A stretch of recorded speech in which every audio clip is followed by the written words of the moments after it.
namo, kurera namo.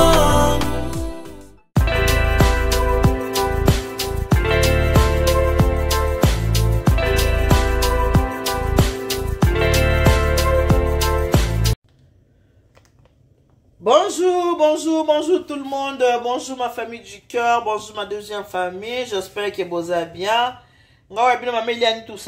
Tout va bien par la grâce de Dieu. Est-ce que vous allez bien? Est-ce que Kimia est allé? Ça va, bon début de la semaine. Hein? Week-end de l'équipe bien? Ma maman Bonnie. Hier c'était dimanche. Vous regardez que le sambo, hein? Bon que le sambo, bon la kama kolote, bah maman, hein? Bon la mité, ma même koloboti quand on anda quoi, hein?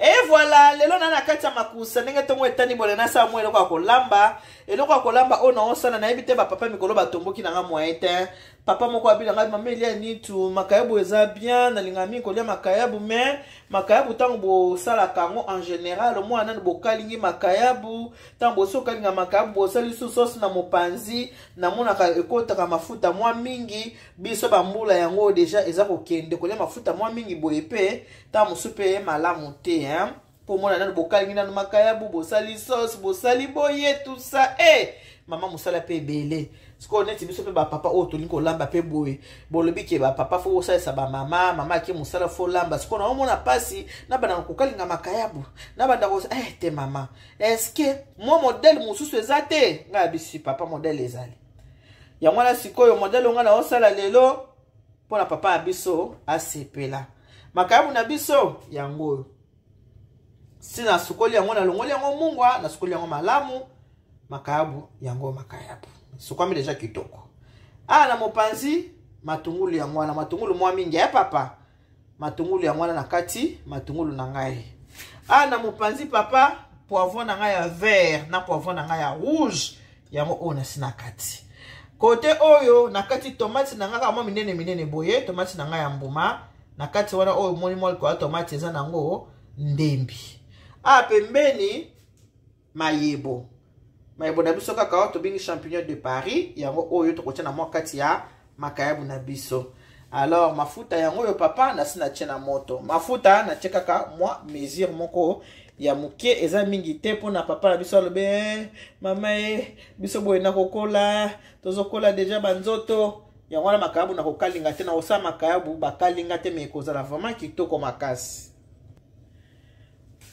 Voilà mafuta na biso yango na moto matungulu yango wana ke matungulu nanga mwa mingi mpo nga nalingi matungulu emonana voilà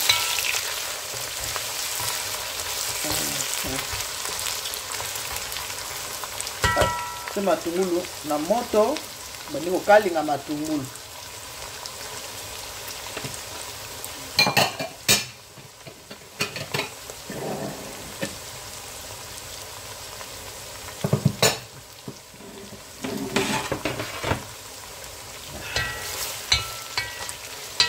Voilà.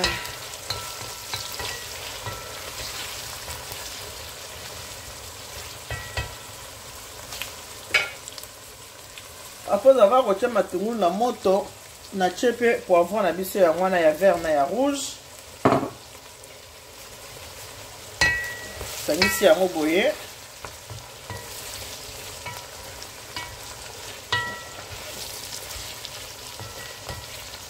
voilà, c'est seulement deux couleurs. Poivron à vert, poivron à rouge. Mais tu peux se limiter quand on a poivron thé, on a matungulu thé, tu as la tomate. Donc on a tomate, vous avez un poivron vert et rouge, il y a tomate. Moi la plaisir qui est macabre non et vous avez la kitoko. Si quoi il y a ça là, nous avons nous ngai matungulu nanga e banda kolemba. Ok, pour matungulu oyo kolemba, il faut comme chocolaté. Mais kolembe kotika la kama na couleur moko ya malamu makayabu na biso yango yo evandi wana sina longo yango vraiment mongo kitoko makasi pe na mopanzi tozana o to bengi mayebo po makayabu na biso tokolamba ngo na mayebo na biso yango wana tozotika sko autant na biloko to tche na moto banda kobela avant ya ko continuer kolamba biloko na biso donc ndenge to tchango boy na ko tika ngo boy ata 10 minutes hein ata 10 minutes eleka avant ya kobakisa oyo tobengi tomate. Et voilà, ba légumes na biso yango wana. Poivron na biso na matungulu. Maintenant, zo bakisa yango tomate. Moi tomate yango tozosala sauce. Tomate nga na kati yango pe kaka minene comme ça. Tozosala sauce. Ekozala sauce mo elengi makasi otie goût ya poivron. Donc bakisa na goût ya tomate. Mama e tozosala vraiment kitoko makasi. Totikela yango pe mwa temps. Etoka. Voilà. Simple et facile. Mais au lieu kitoko, biloko goût. Ok papa. Papa mikolo batombo ki na kolamba basalisa ba mama. Voilà.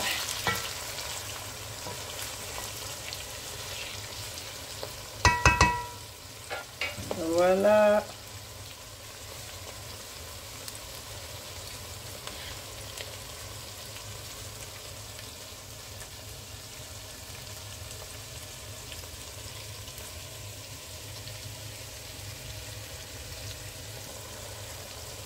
Voilà, ba légumes na biso zoto ka kitoko, siko to ko bakisa yango o to bengi champignon po ba goût ekota esangana.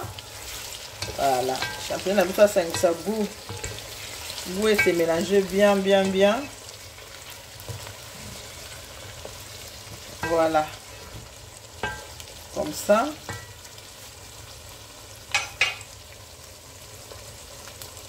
Siko eloko na kosala. Na kocha mwa mai ya moto ha ngoyo. Voilà, c'est moi ya moto.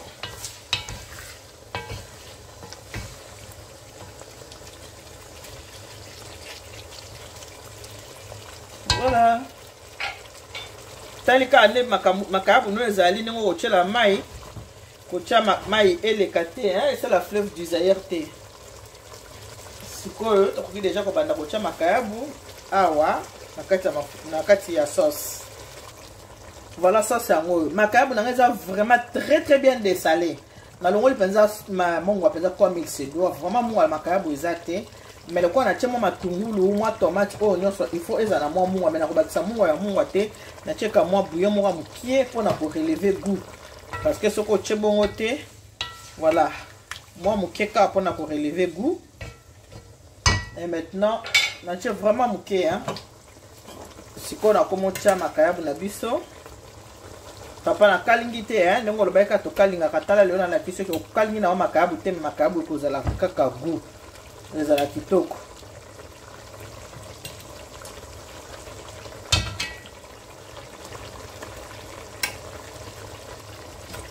Voilà. Makayabu yango wana. Voilà.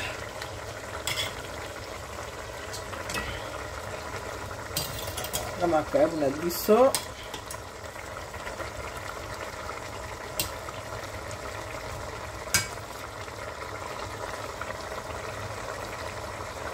Voilà.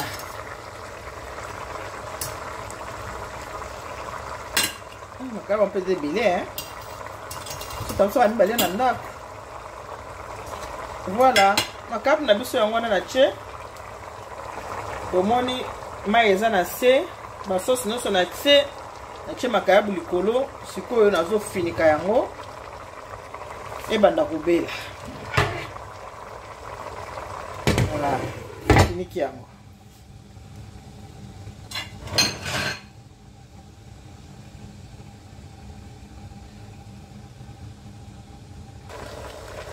Et voilà, on a tout fungoli pour nous vérifier moi muke total nanu biloko na biso sezo to kamalamu.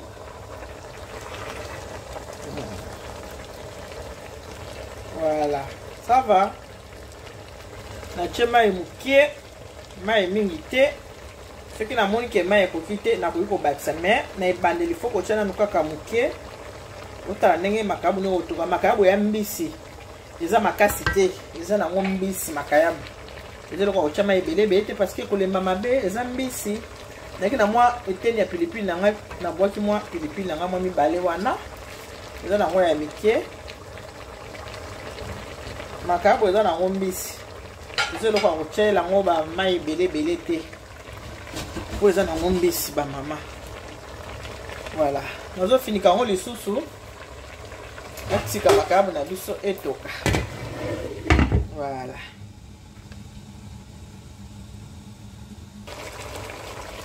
voilà makabo na biso yango eza kotoka nazuma luto pona kotombola nango sauce malamu voilà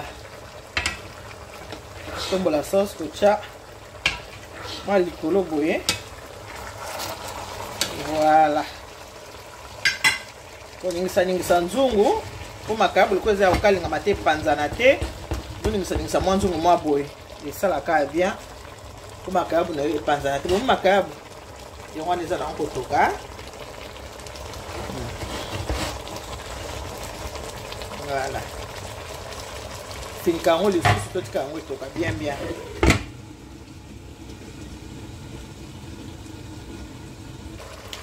voilà makabo etoka kitoko nabwaki mwa fei na nga ekopesaka mwa ntunga bwaki mwa fei boye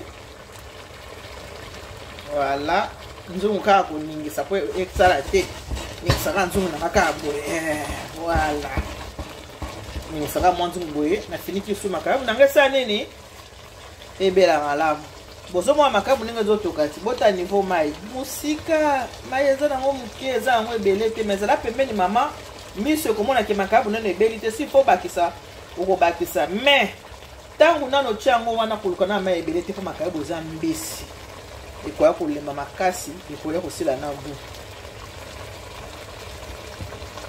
et surtout keza makabo akokalinga te. Et voilà, bomoni makabo na biso niveau ekomi, en tout cas makabo na biso ebeli nango. Yango wala bomoni ngeza kotoka.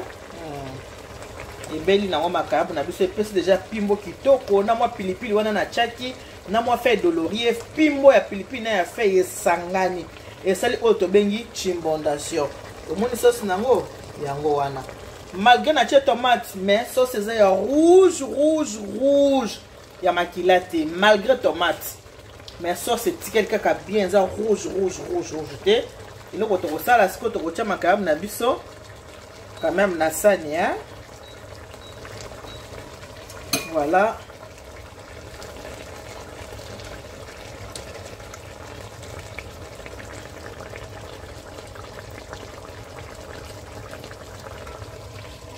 sani yango oyo tokotia makabo. Voilà.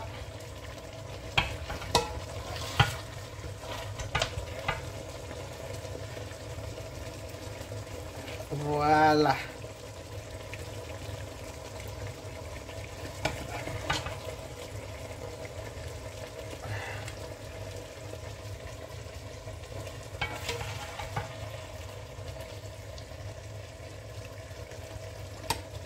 Tomoni soupe. Eza tomate na chaki eza ya bien, eza rouge mais et baby sauce na biso makabo te. Tala yango wana.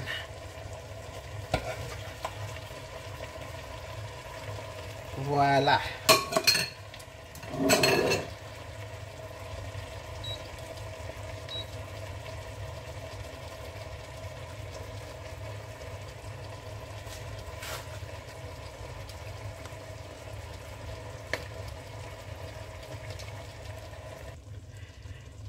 Et voilà.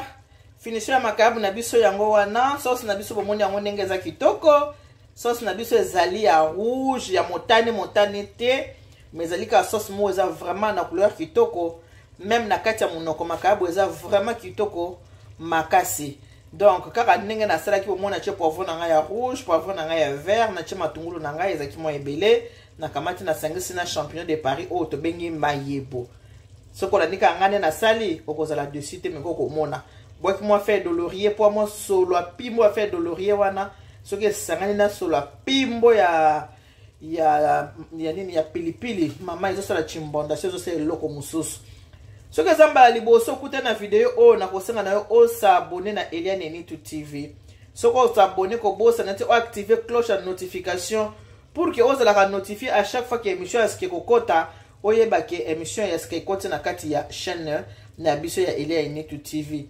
Na yango na kopesa pe merci na ba o nyon surtout ba landaka ngai na ba o surtout ba sepelaka na ba émission na ngai na ba o tout ba partage ka ba émission na ngai na pesi bino vraiment merci mingi bande konanga yo motozo tala soko moni ete o sepeli na video o na sali nenga na lambi boy sepeli sio eloko na kosenga na yo o sala na singi na yo o kamata o like émission to o aimer émission ko like eza na anglais ko aimer eza na français o like émission et surtout o partager eza na ba jeune fille na biso ebele baza na kati ndako mabala baza na posa ya comprendre baza na posa ya koyeba kolamba kitoko mama alors internet efacilité makambo ebele efacilité presque makambo nyonso solo ngana osenga na yo mama kamata video tindela mwana wa mwasi tindela pe mwana wa mobali po oya sengi ngai formula kolamba boza kutu mwana mwasi teza mwana mobali la kisiki azana posa ya kolia malamu azana posa ya kolia kitoko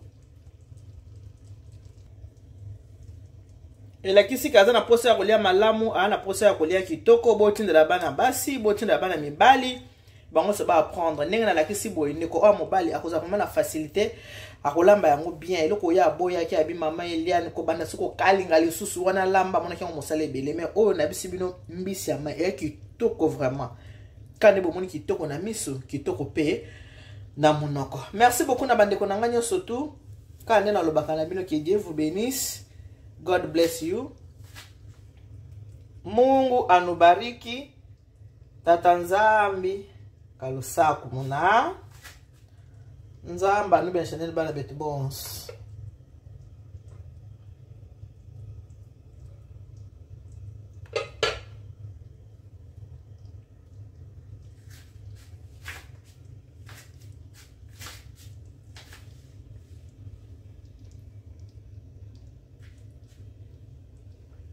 Et le bala maman Charlotte qui toko na misu qui toko na munoko omoni sauce ne banulozo ba ndenge ba tomate bo etala sauce ango yango wana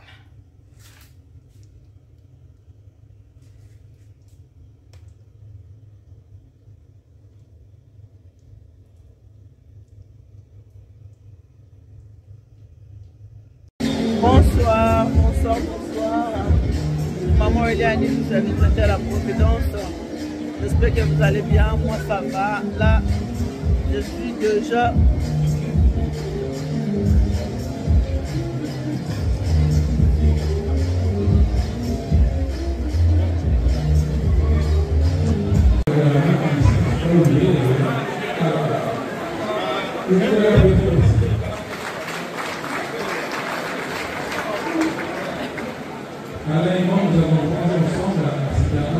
Nathalie et ça, je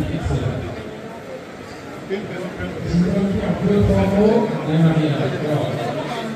Je ne suis pas trop étalé sur ma présentation.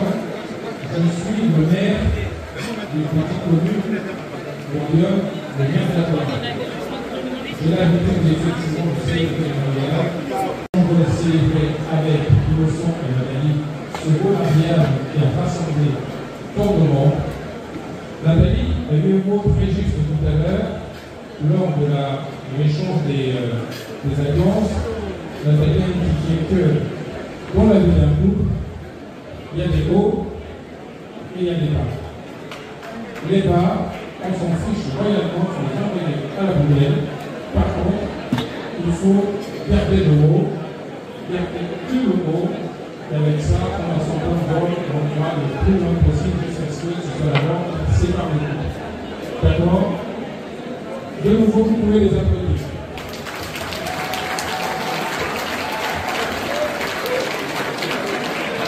Alors, qui est innocent pour moi? Innocent, c'est mon neveu.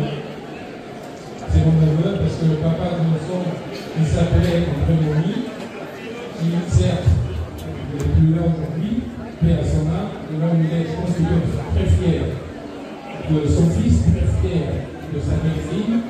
Et donc, André était pour moi un frère. Parce que vous savez, en Sanglo, Il n'y a pas un mot pour désigner un demi-frère ou un frère. On dit Ita, c'est mon frère. Et on sait que ce mot fait différence.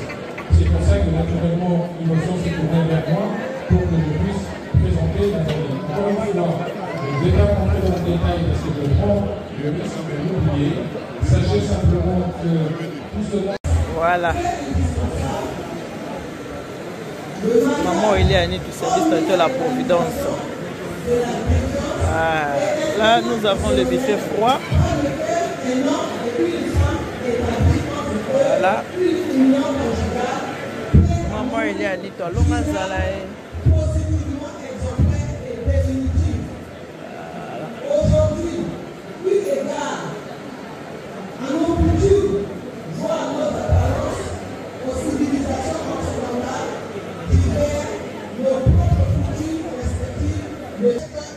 Voilà, c'est bien moi. Maman Eliane, c'est moi. Je suis là, c'est moi. Vitata shenu shiri papi ninda shaiwa